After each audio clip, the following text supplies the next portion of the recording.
अस्सलाम वालेकुम नाज़रीन, आवां जो मेज़बान सैयद सज्जाद अली शाह ऐं अवां ॾिसी रहे प्रोग्राम सिंध समाचार। नाज़रीन, सिंध ते हिन वक़्तु जेके सिंध जा इशूज़ आहिनि उन्हनि ते हिन वक़्तु तमामु घणेई सुञाणतूं जेकियूं आहिनि मुतहद ऐं मुनज़म थी वियूं आहिनि। हींअर जेको सिंध जे ॿेटनि वारो मामिलो आहे जेको हिन वक़्तु तमामु घणो ज़ोर वठी वियो आहे। जेको वफ़ाक़ जेको आहे सिंध जे ॿेटनि ते कब्ज़ो करे पियो ऐं उन सदारती ऑर्डिनेंस बि जारी करे छॾियो आहे। पीपल्स पार्टी जा कुझु अॻवान चवनि था त सिंध जा जेका ई ॿेट आहिनि उहे सिंध हुकूमत जी मिल्कियत आहिनि ऐं असां उन्हनि खे का बि इजाज़त न ॾिनी आहे, न ई उन्हनि खे विकिरो कया आहिनि। जॾहिं त पीपल्स पार्टी जा ॿिया अॻवान चवनि था त ॿेटनि ते शहर अॾण सां तरक़ी थींदी। त इन सॼे मामले ते पीपल्स पार्टी पंहिंजी पोज़ीशन जेकी आहे उहा अञा ताईं छो न वाज़े करे सघी आहे। असां पंहिंजे अॼु के हिन प्रोग्राम में ॻाल्हि ॿोल कंदासीं सिंध जे ॿेटनि वारे मामले ते। असां सां अॼु प्रोग्राम में जॉइन कयो आहे असांखे पाण सियासी समाजी शख़्सियत आहिनि, इंडिजिनस राइट्स अलायंस जा मरकज़ी अॻवान पिणु आहिनि सैयद खुदारनो शाह साहब। साईं जन सां ॻाल्हि ॿोल कंदासीं। साईं अस्सलाम वालेकुम। साईं हिन वेलकम तव्हांखे पंहिंजे प्रोग्राम में करियूं था। साईं, हिन वक़्तु जेको ॿेटनि वारो मामिलो हले पियो, वफ़ाक़ चवे थो त इहा असांजी मिल्कियत आहे, सिंध हुकूमत बि पंहिंजी पोज़ीशन वाज़े न करे सघी आहे। अव्हां जो हिन हवाले सां छा चवणु आहे? ॾिसो, इन जे लाइ करे आइन में वाज़े आहे, आइन जो आर्टिकल 172 जो वाज़े थो करे त इहा ॿेटनि वारी ज़मीन जेका समुंड जे किनारे जी ज़मीन इहा सिंध गवर्नमेंट जी आहे। सिंध गवर्नमेंट जी उहो त वाज़े थियो जॾहिं आइन थो चवे त उन खां पोइ ॿी कहिड़ी अथॉरिटी आहे जेका उहा चवे थी ज़मीन जेका आहे वफ़ाक़ जी आहे ॿिए कंहिंजी आहे। सिंध हुकूमत जी सिंध जी ज़मीन आहे, बल्कि सिंध जे माण्हुनि जी मदान जी जेके हुते रोज़गार कनि था, जेके हुते रहनि था, सॼे खां वठी जिनजो हुते गुज़र सफ़र आहे इहा ज़मीन उन्हनि माण्हुनि जी मिल्कियत आहे। उन जी ॿई करे सिंध गवर्नमेंट जी जेका ज़मीन आहे चई वञे थी।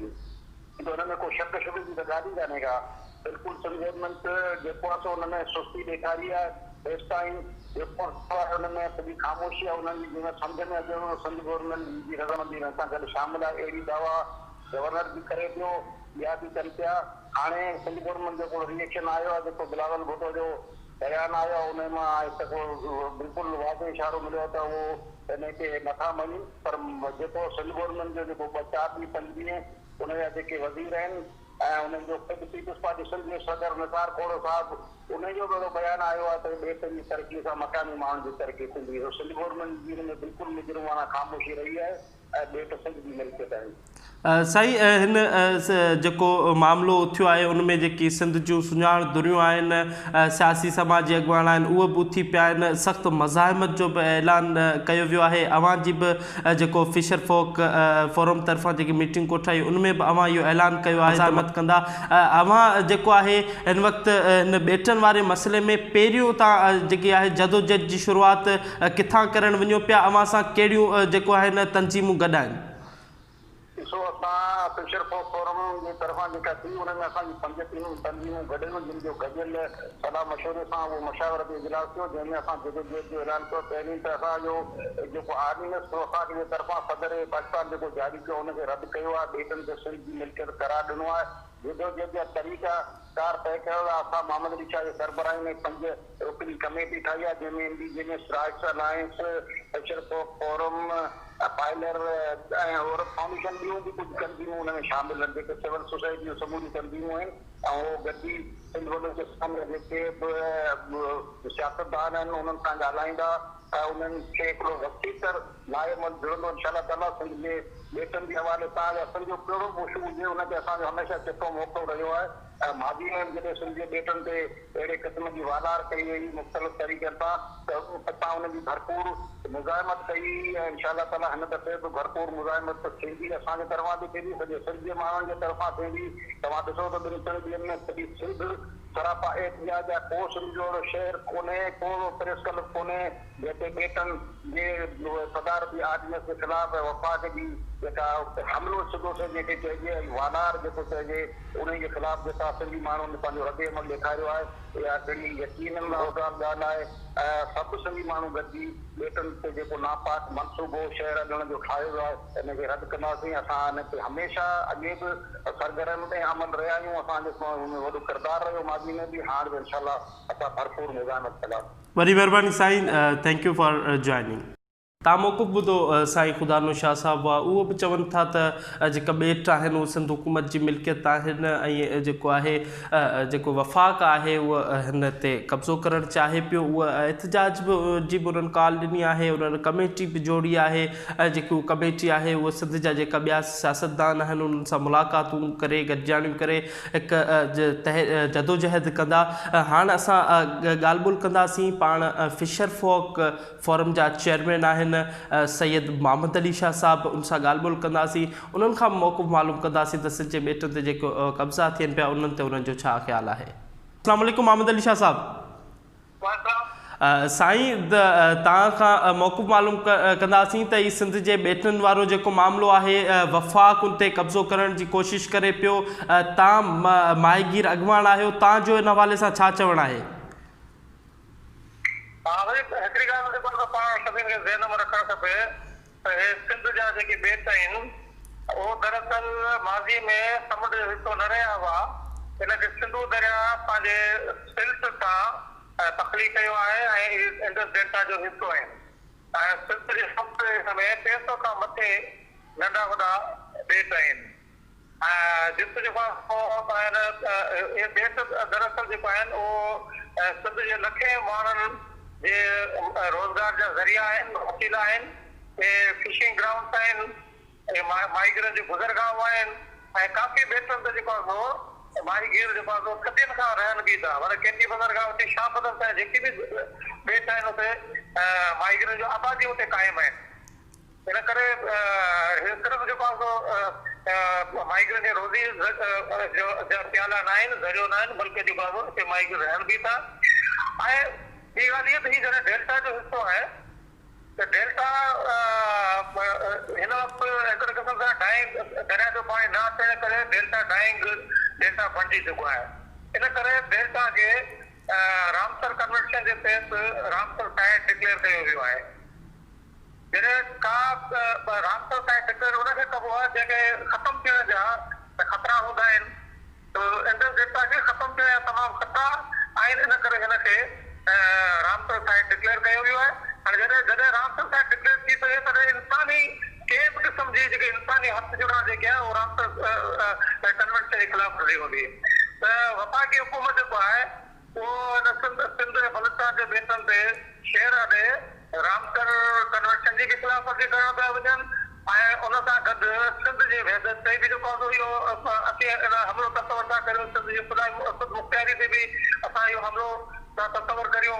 ऐं हिन सां गॾु जेको आहे जेकॾहिं हिते शहर ठहिया त सिंध जा 25 लख माण्हू जेके आहिनि पंहिंजे तारीख़ी रोज़गार मां बेदख़ल थी वेंदा। ऐं हिन सां गॾु फिशिंग ग्राउंड ख़तमु थी वेंदियूं, सिमरन जा बेला जेको आहे ख़तमु थी वेंदा।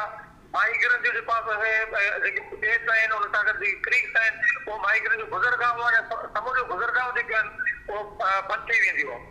इन खां अलावा आइन जे तहत आइन जे 162 आर्टिकल 172 हिकु ऐं 2 में वाज़े क्लियर लिखियलु आहे त 0 नॉटिकल माइल खां वठी 12 नॉटिकल माइल जेको आहे सूबनि जी हदूद हूंदी आहे।